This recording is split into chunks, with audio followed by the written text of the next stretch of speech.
everybody, to a little bit of a bonus episode, certainly a unique episode of the Aaron Torres Sports Podcast. I'm your host, Aaron Torres. Hope everybody's doing well.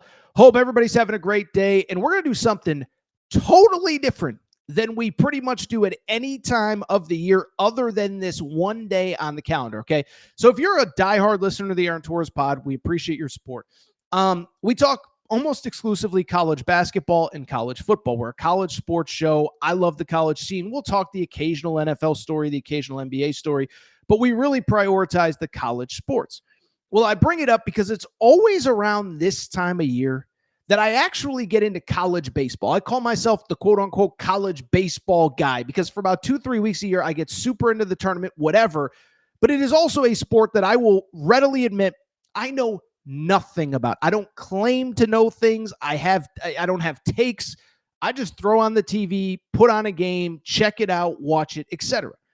But I know that many of you do like college baseball. I know that we have such a huge following in SEC country. And so about once a year, we have Phil Elson, the radio play-by-play voice of the Arkansas Razorbacks on the Aaron Torres Pod, to break down college baseball. Usually it is going into the actual field of 64 bracket in college baseball. And then also, depending on who makes it to Omaha, sometimes we'll have him on. It just depends on what the calendar looks like. June is obviously a very slow time of year. But Phil Elson, Arkansas Razorbacks play-by-play voice, is joining me in just a minute to talk all things, yes, college baseball. Again, I know nothing, so I defer to Phil, but Phil is in the booth. He knows all these teams. He covers the SEC. I think he's seen all 16 SEC teams at this point, not to mention, dozens of other teams throughout the out-of-conference portion of the slate. He is, in my opinion, the best voice that we have in college baseball. And so, like I said, I bring him on once a year to talk about the sport, break down the bracket, and we're going to do all that, talking Arkansas, talking Texas, talking contenders. Where are we at the sport in college baseball? And oh, by the way, we got to talk about the biggest snub of the field of 64. Yeah, I'm talking about my UConn Huskies. So this is different. This is fun. I hope you'll enjoy it. The tournament starts on Friday, so make sure you're plugged in. And by the way, do me a favor, give Phil a shout out on Twitter as well. Let him know that you heard him here, and we appreciate his support because, again, I know nothing about college baseball. Now, before we get started, a couple quick things. One, make sure you're subscribed to the Aaron Torres Pod YouTube channel. If you're on YouTube, new clips, new videos going up every single day. Still a little bit more college hoops as we transition out of hoops into football. We're going to do our updated top 25 after the NBA draft deadline. We'll start doing our offseason grade series, hitting on all the big programs, UConn, Florida, Kentucky, Arkansas, BYU, Arizona, on and on. But yeah, so make sure you're subscribed on YouTube, of course, Apple and Spotify as well. Also, really quickly, before we get to Phil Elson, I do also want to thank our friends. I do want to thank our partners. I want to thank Collie Puffs and ColliePuffs.com. Okay, so I've told you Collie Puffs story, family-owned company, not far from where I live. Joey, a huge sports fan. He was part of our Aaron Torres Pod Survivor pool. And I just bring it up because Joey was sitting on the couch one day watching games saying, I need a snack that is both healthy but delicious, something I'm going to love, something my kids are going to love. Folks, he came up with Collie Puffs and ColliePuffs.com. As I said, family-owned company, but the best part about these snacks is they are healthy and delicious. Baked, not fried, avocado oil, no grease, healthy ingredients, but the best part is they taste delicious. For more information, this is what I need you to do. Go to ColliePuffs.com. That's CAULIPUFFS.com. ColliePuffs.com. You can also find them on Amazon.com as well. Just go to Amazon.com and search Collie Puffs. You will find them there. Throw them in your cart. You will like them. So we're going to take a quick break. We're going to come back. When we do, Phil Elson, college baseball expert, field of 64. Regional round starts on Friday. Quick break, come back, talking college baseball with Phil Elson. All right, joining me via Zoom. Jim Nance says the Masters is a tradition unlike any other. I think Phil Elson joining me to break down the college baseball. That is the tradition that I care about. Phil Elson, the voice of the Arkansas Razorbacks, host of Halftime on ESPN radio in Arkansas. I used to call you the Woj of college baseball, but that guy's retired now. So I don't know if you're the Shams or the Schefter of college. What's up, buddy? How you doing? I'm good. Just like Woj, I'm going to be leaving media to become the general manager of Point Park College baseball, my alma mater, Okay. back in downtown Pittsburgh. Just like Woj did with, was it St. Bonaventure that he, It's St. or is it, Bonaventure. Oh, yeah. yeah, that he's Yeah. the GM now, right? I saw him at the Final Four. Well, also just like Nance and the Masters, this is also a once in a year kind of a thing. You know, you come on with me about once every week on halftime AT, and I get to repay you by doing this with you once a year about the college baseball tournament. Well, depending on who advances and how it goes this weekend, maybe you'll come back for a second time. I don't know. It's always hit or miss, and then if certain teams lose, certain fan bases kind of check out, etc. First of all, let me ask you this, because by the way, I am wearing my UConn gear. We'll get to UConn in a second. Biggest snub in the NCAA tournament, but because I did actually want to ask you this. You mentioned you're going to be soon retiring to go be a college GM, and of Right. course you're being sarcastic. But let me ask you, because I was thinking about this as I watched the bracket come out on Monday. Oregon State hosting a regional, Coastal Carolina hosting a regional, a couple others, ACC schools. The ACC feels like it's trending in the wrong direction, and the other power sports, the sports that matter. Are we at, this is sort of a sarcastic but sort of a serious question. Are we at the point yet where college baseball programs actually do need GMs? And I think the broader question is, when I see a Coastal Carolina hosting a regional and Oregon State hosting a regional, I feel like maybe some of the things that some would say are ruining college football and college basketball, as far as all of the power being at the top of the sport, I don't feel like it's there yet in baseball. But if I'm wrong, you can tell me. I mean, I know the SEC is always going to be the best, but I don't feel like we're quite there yet. I think that's probably a good thing for college baseball, but I'm curious for your perspective. I think one of the more interesting stories in college baseball and maybe even college sports this year is one of the schools you mentioned, which is Oregon State, because they became independent for baseball this year. And yet they've had a national seed kind of a season. I think they're number 7. And I don't think they played more than 20 games at home because of the dissolution of what was a really good baseball league in the Pac-12.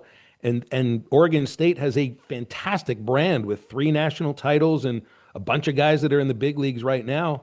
So rather than join Washington State in a watered down Mountain West, which is okay for baseball, but nowhere near the level that Oregon State is used to, they put together their own schedule. It's amazing. And they've had a season worthy of it's the number 8 national seed. And I just don't know of another story in college sports where that's happened this year. One of the biggest things, of course, is the consolidation of the college conferences. But what that did was, it was all because of football, of course. Of course. Well, it took away one of the great brands of college sports, which wasn't just the Pac-12, but Pac-12 baseball. Sure. Pac-10, Pac-8, going years and years, in which the powers like, UCLA, USC, Arizona State, Arizona, and more recently, Oregon State. And then Oregon State just decided to make their own world and live in it. And I mean, they're the Notre Dame of college baseball. I don't know if they'll stay like that, but Notre Dame's able to stay where they are. I mean, in fact, they're better this last year and maybe this upcoming season than they were 25 years. Oregon State is, kind of there too. I think it's amazing. And you asked about the college general managers for college baseball, AT. I think when it comes to who's going to have a general manager, you have to follow the money, because that's what this is about. It's about proper spending of your revenue share dollars for the sports that you're spending them on, and a respect to the idea of how complex the job of a head coach is, and that you don't really you don't want, maybe, or the head coaches don't want to just always be the ones that are in charge of, worrying about that dollar figure and how you build a roster towards that. And I think you work hand in hand with whatever general manager there is. But as I understand, even at Arkansas, Remy Cofield is the overall general manager for Arkansas athletics. And from what I understand, he's going to be hiring people that handle each sport that has revenue share. So that sort of means it's like an assistant general manager in charge of baseball. So I do think across the SEC, I wouldn't be surprised to see that become a trend, because there are schools that are going to be putting significant dollars towards baseball in the SEC. So I do think that that's something that may happen here. Let me ask you a question, because I think it's a big topic in college basketball. By the way, for people who haven't listened to Phil and I do this every year, I know nothing about college baseball, but in all seriousness, I enjoy it. I don't want people to come in and say, "Oh, here's Torres pretending like he knows what he's talking about." I don't know what I'm talking about, which is why I bring you on once a year, maybe twice a year. This year, we'll see how this postseason unfolds because I like learning and all that. Let me ask you this because I think it's a big topic of conversation in like college basketball, right? Of a great mid-major team, like can you in this era still hold it together? So I don't know the setup at Oregon State or Coastal Carolina or wherever, but can one of those programs like even keep a roster together? Has the money gotten to the point in baseball that it has in these other sports where if you're this mid-major team I'll use an example in college basketball that's relevant to Arkansas. Florida Atlantic 2 years ago makes a Final Four. Mm-hmm. Three best players on that, well, really four, but three best players on that team were playing at Florida, Arkansas, and Michigan this year. And so obviously we just don't live in a world where that program and that team is going to stay together year over year.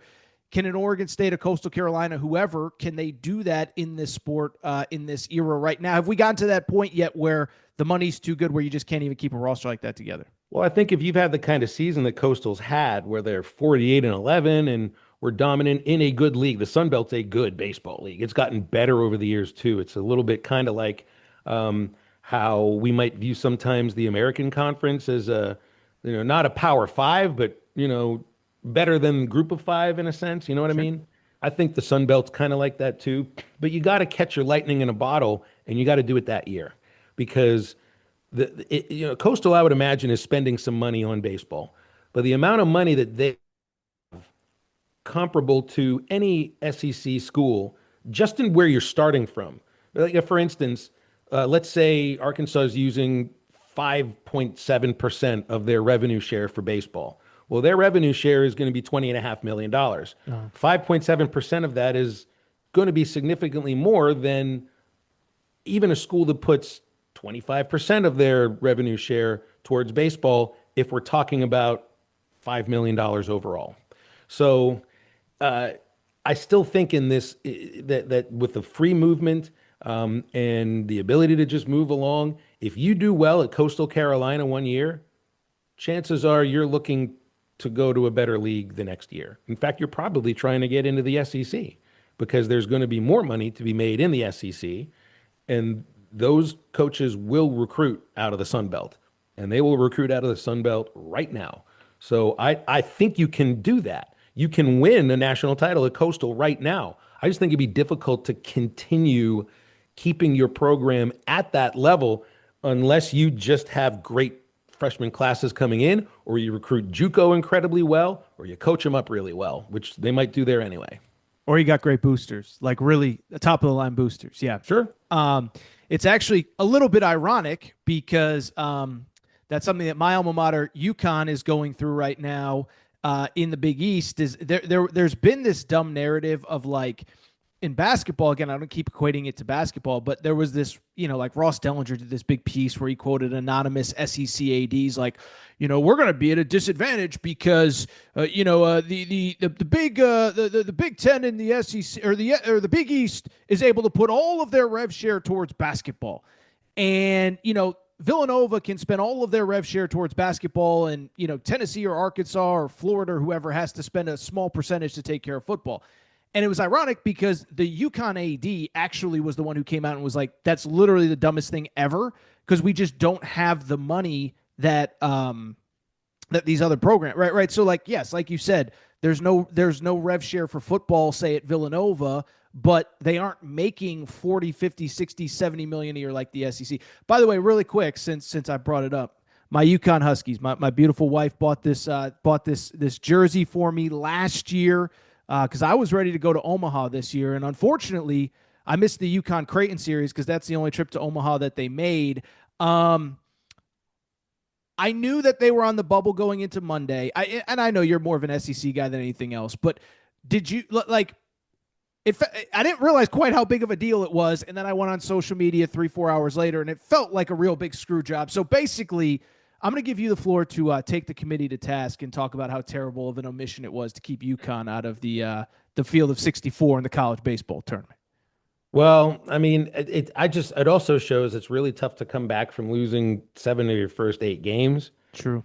And I think it's difficult to get at-large bids. when you have a start like that, and the league, the Big East it's not a matter of how it's viewed. It's a matter of how the analytics It's true. affect the RPIs. I mean, so you have a team that goes 17-4 in the Big East. That's amazing. If you go 17-4 in the Big East in basketball, you may be the top seed in the tournament for crying Sure. out loud. You'll be pretty close. It's just the level of baseball in the league that they play, and it's unfortunate, but that's just what it is. And I think that the discrepancy does end up growing. So that's It does. that's a little bit about what we were getting at before. The difference is that baseball is such a regional sport, and where you can grow the sport, how you can grow it financially, the ways to grow it financially, because weather is has so much to do with it. And there's a lot of baseball teams too. I mean, you could say the same thing about college hockey, but there just aren't a lot of college hockey programs because it's a northern thing. In the South, well, we got a ton of college baseball programs, but there's like 330 some college baseball programs in Division One, and they all still play, and they're not at the same level. And the discrepancy between the SEC, the ACC, the Big 12, and parts of the Big 10 are so much more than, from the Big East than what they are in basketball. And that's not an insult. That's just a fact. 17-4 in the Big East gets you an RPI of 40. That was UConn's RPI. 17-4 in men's basketball is going to get you a net ranking inside the top 5 in men's college basketball, probably. Also, considering the non-conference schedule, UConn will play 2 in men's basketball. So I think the problem for UConn, more than anything, was their start. If you don't lose your first 5 games, for instance, here is don't lose to Missouri. The second game of the year. It's a tough one. It's February 15th. We can never act like a game in February 15th does not eventually come into your analytics. Missouri was the worst team in the history of the SEC this year. Till they played A&M.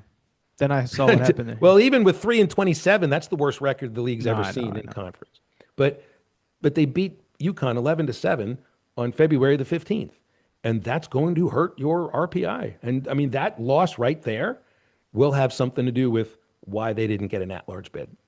Yeah, I'll just say, first of all, for people who are going to crush me for not mentioning the Missouri loss, UConn did beat Vanderbilt, did beat North Carolina, did take a series from Miami.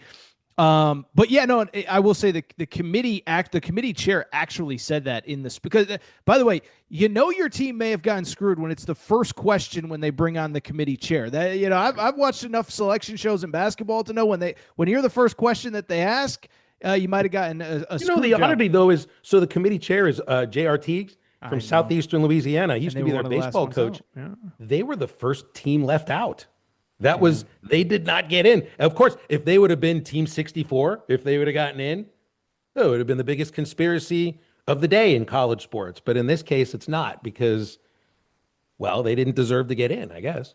Biggest conspiracy since North Carolina somehow got into the field of 68 in basketball when literally nobody had them in, but Bubba Cunningham was the chairman. Let's talk about the bracket. So first of all, I actually texted you when I was in Vegas over the weekend. This was, I think, basically before the SEC tournament really started. And I said, it felt like to me, just watching from a distance all year, it had been Texas, Arkansas, and LSU felt like the teams to beat. And you were like, watch out for Vandy. And I think at the time they were like 6th or 7th in the odds. I didn't bet them. It wasn't that surprising that they won the SEC tournament this week, right? Like they were good, and now they're the number 1 overall seed. So they must have been pretty good all year. What makes them so special? They finished strong. It was just the thing about Vanderbilt is they're always a fundamentally sound team that has a starting pitching rotation that's going to have guys that are just tough to get around on. They can make you swing and miss, But Arkansas, I do the Razorback games, and the Hogs played them in March in Hawkins Field in Nashville and came away with their first ever sweep at Vanderbilt ever, which included their first shutout at Vanderbilt since the first game they ever played there in 93 or 92. So we came out of there thinking 2 things. Wow, the Hogs are really, really good. And Vanderbilt might not be as good this year as they usually are. And then they end up going to sweep Florida on the road. Florida is dangerous. I think Florida is very dangerous, even though they're not hosting. They sweep Florida in Gainesville. They sweep Georgia in Nashville. They finished the season with series wins over tournament teams at Ole Miss, Alabama, Tennessee, Kentucky. And then they go win this SEC tournament with pitching, defense, and gosh, I mean, I think it beat Tennessee 10-0 in the second game they played there. And to win that tournament, to go 3-0, is pretty impressive. So I did not think that this was one of Tim's best teams. It turns out they're just missing a big power hitter. They have speed, they make contact, their pitchers throw strikes, they've got a real starting rotation, they got a lockdown closer. Yes, they're really dangerous. But I also don't think that this year, to me, there doesn't appear to be just a lights out best team in the tournament that's oh, this is the lock to win the national title. Going in last year, it felt like Tennessee was that team. And they turned out to be the first number one seed to win since 99 when Miami did it. So nobody feels that way about Vanderbilt this year. Look, they may win the whole thing. And if they get to Omaha, in fact, I think they will get to Omaha. But I don't think anybody feels that way about any of the teams that are in this tournament. That includes Texas. That includes Arkansas. That includes North Carolina. Like the Razorbacks are a fairly complete team. They just don't really they haven't shown to have starting pitching that consistently gives you 5 to 6 innings, much less 7 innings if you need it. So, but they have a bunch of arms that are really talented. They got a deep, tight bullpen. They don't make a lot of mistakes. They don't walk a lot of hitters. They don't make a lot of errors. They hit a lot of home runs. And Mike Rooney said on the selection show the other day that Arkansas may be the most complete team in the tournament, but you really wouldn't say that very much about a team that doesn't really get 5 innings from their starting pitchers on a routine basis. So I think that tells you kind of what the field is like this year. So I was gonna ask you about Arkansas down the road, but we might as well hit it now. So I'm looking at the regional right now, and whatever. The regional obviously isn't what's going to define their season, but like, how do you feel about the team? How do you feel about the draw? Only because I know this is, for people who don't follow college baseball as closely, although I'm guessing most people do, Van Horn's basically like the guy that he's been good forever, but he just hasn't gotten over the hump and won that natty.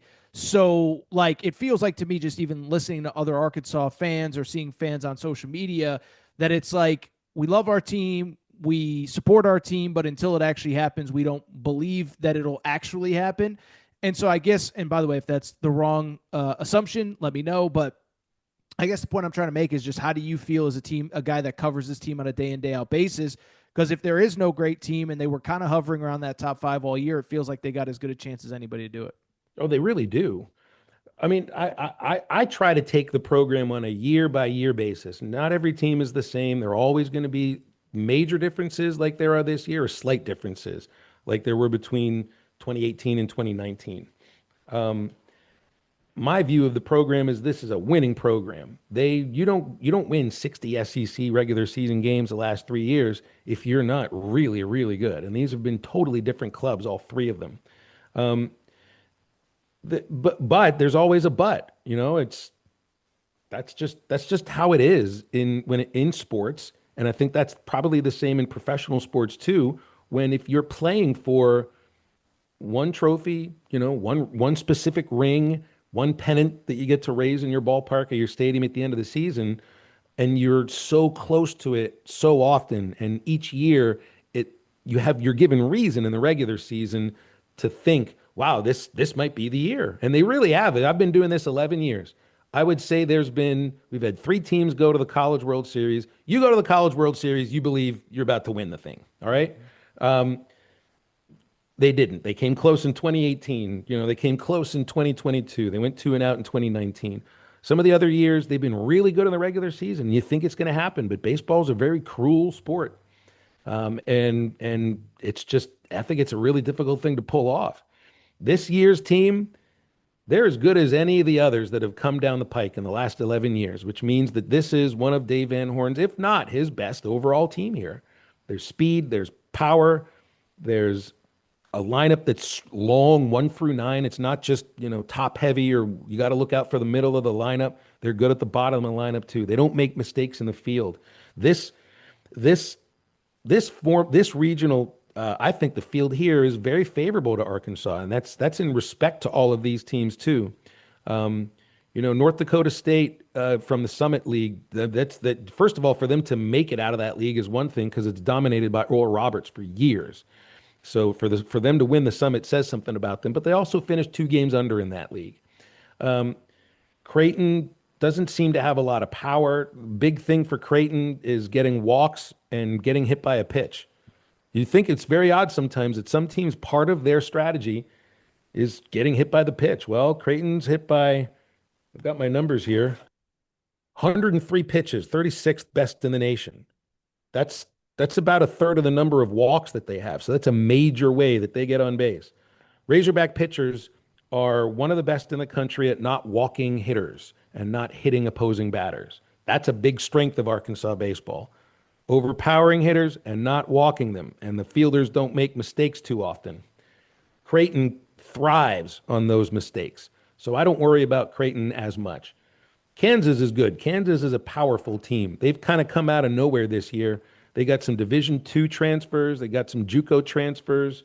I think it's, if you really look at about 10 players that they've had that are regulars this year, I think 8 of them were playing somewhere else last season, including a couple at Division II. So Dan Fitzgerald has put together a really impressive team that's hit 100 home runs. They also thrive on walks. Kansas needs their walks, which means a lot. If you get pitchers that struggle outside the strike zone, well, they'll walk guys, and then sometimes you end up struggling inside the strike zone. There's 2 kinds of wildness. There's wildness in the strike zone, in which you leave fat pitches over the middle of the plate, and there's wildness outside the strike zone, in which you walk a lot of hitters. Arkansas is pretty good at not doing both of those things.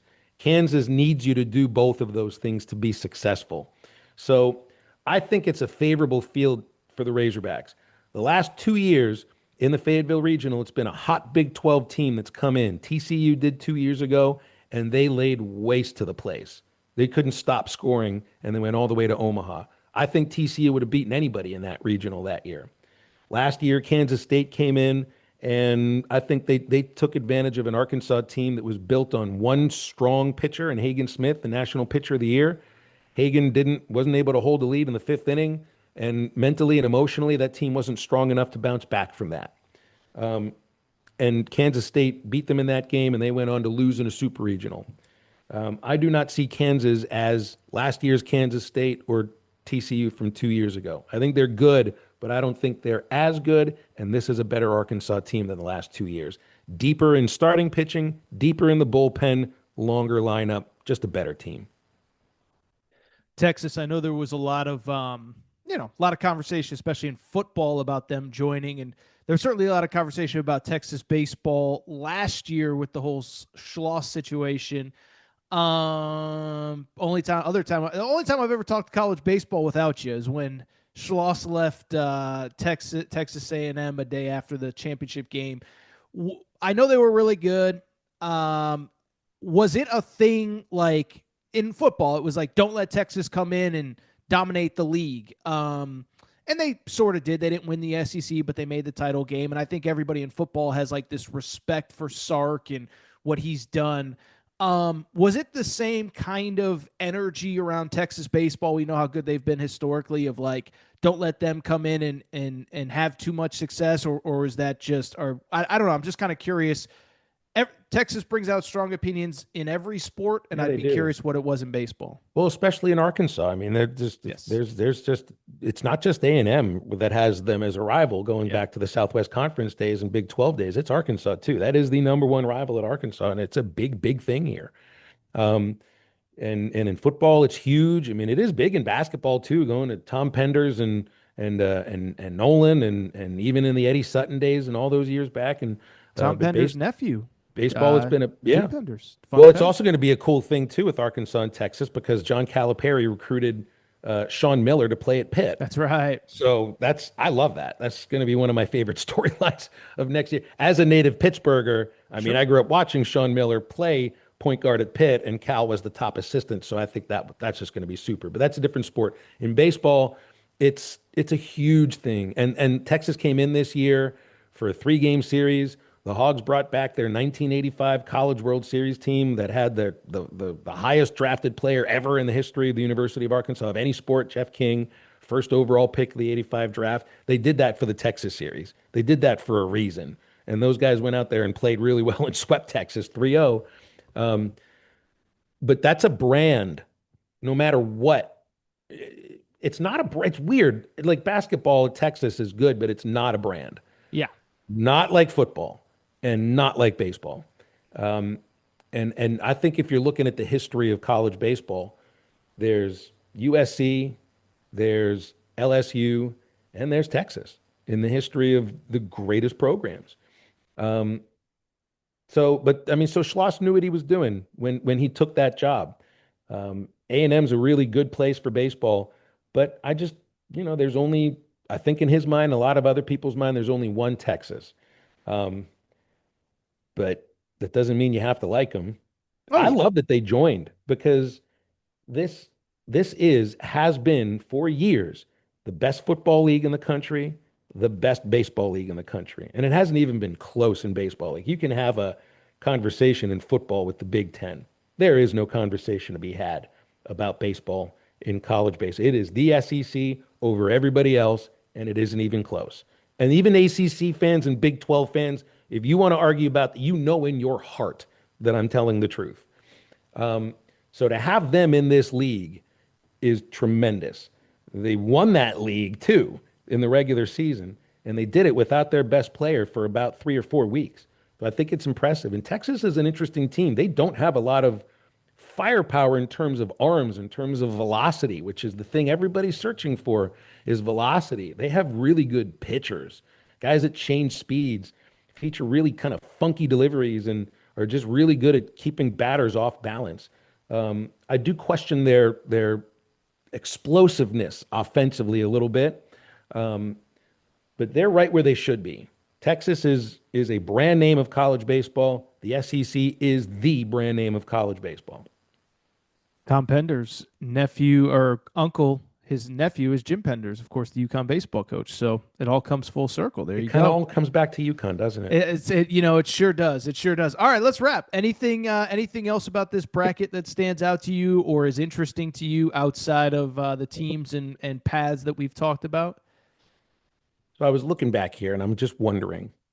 Now, people should know this. I've done college baseball 11 seasons, but I spent about 18 years before that working in minor league baseball. I did radio for minor league teams in Montana, Utah, California, and I moved to Arkansas to work for it was the Angels AA team, the Arkansas Travelers, for 14 seasons. Mike Trout played for one of my teams in 2011. He was the best ball player I've ever seen up close. So my vantage point still comes a little bit from pro ball. That's why when I'm talking about where the most talent is in college baseball, just follow who's getting drafted and watch where they're playing and look at the rosters in the big leagues. It's not to say that there aren't great teams and great players in other conferences, just like there are in all the other sports. It's just that there's an incredibly concentrated amount of talent and really, really good teams in this league. There's a reason why there are more scouts, pro scouts that go to the SEC tournament than any other tournament, because that is the best collection of talent in the country, more so than the College World Series. 16 teams, all right there. All of them have legit pro prospects. So I'm looking at this field and I'm wondering, is this a world where you could get all 8 slots? Oh God. I Oh my don't God, think please I no. don't think that this is the world we live in this year. No, I don't. But I wouldn't be surprised if 6 SEC teams got there.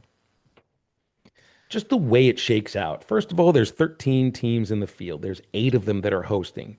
It's really difficult to win games as a visitor at Baum Walker Stadium, at Lindsey Nelson Stadium, at Alex Box, at Foley Field, at Swayze, at Dish Falk, at Hawkins, at at at Auburn at Plainsman Park. Florida won't host, but Florida is really, really talented. I mean, that's Florida for crying out loud. Florida started 1-10 in the SEC, and they ended up making the tournament anyway because they are that good. I think 6 SEC teams could get there this year, and I really wouldn't be surprised if 5 did. 4 is kind of the base. We've had plenty of years recently where they've had half the field. I almost think that's a guarantee, but I think 6 could get there too. We're recording the week of SEC spring meetings here. And, the whole thing is really about the college football playoff. And it is amazing to me the revisionist history that everyone is trying to make out of SEC football last year, where it's like, even Kalen DeBoer had a comment on Tuesday of like, well, if everybody else played our schedule, let's see how they would. It's like you lost to freaking Vandy, okay? You lost to Oklahoma, which lost to Navy 2 weeks later. I'm sorry. That happened. That was a thing. So the only reason I bring it up is that even though everybody accepts that the SEC is by far the best league in baseball, if you guys end up with 8 teams in Omaha, I don't think the internet can handle 8 SEC teams making it to Omaha. Look, nobody wants that. I don't want that. I'm just looking at it thinking, can this happen? Yeah. Can this really happen? In order for that to happen, Mississippi State would have to get through, and they're not good enough this year. Oklahoma would have to get through, and I'm not sure if they're good enough to get through. Otherwise, there's a lot of other places where you could end up with an SEC versus SEC team in a super regional. Arkansas, Tennessee, Kentucky, LSU, Georgia, Ole Miss, Auburn versus Florida, Alabama versus Vanderbilt. Those are legitimate super regional matchups. So all you need is just a few of those to happen. And they probably will anyway. So this goes to a bit of the argument of what we're talking about with the UConn thing earlier. Even when you're looking at Ole Miss football, well, Ole Miss, you can't complain to me when you lost to Kentucky and that was their one SEC win. You can't. You can't. That's my whole point of collection of talent doesn't always make you great team. Mm-hmm. The record should stand for something at a point. I agree.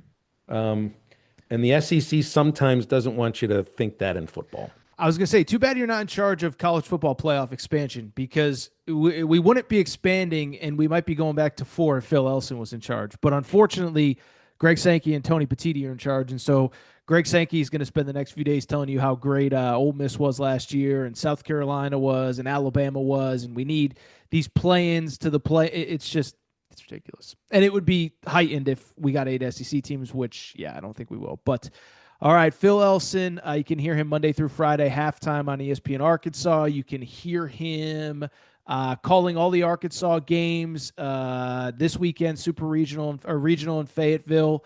And maybe depending on how it goes, we have you back. When Arkansas plays, 2:30 Central Time on Friday? 2 o'clock Friday. If they win that game, then it'll be 8 o'clock Saturday, and then we'll see what happens Sunday. Who makes the schedule, by the way? Because can I say, I was ready to go to the UCLA regional because I assumed it was going to be a night game, and UCLA is playing at 1 o'clock on Friday. The host team that gets to decide when they play. And it makes sense, a lot of sense. For one, if there's bad weather, then everybody's got to sit around and wait. And you don't want to be the second game when that happens. And then there's also you get an extra 4 hours rest. So there's something to be said for that as long as you win. So there's always reasons why. Yeah, this isn't chosen by television. It's chosen by the home team, the host team. That's it. Yep. Not yet. Wait until the SEC gets 8 teams in, and then Greg Sankey's running this sport next year too. We'll see what happens. But that's right. All right, Phil Elson. Well, I appreciate your time. We'll talk to you soon. And yeah, you can hear me most Fridays with Phil on ESPN Arkansas.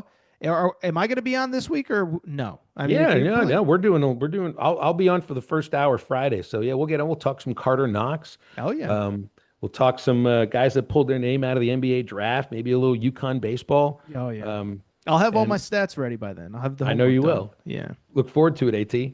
All right, that's Phil Elson. We appreciate the time, and Phil, we'll either talk to you next week or next year. I don't know which one yet, but we'll keep you posted. All right. You got it.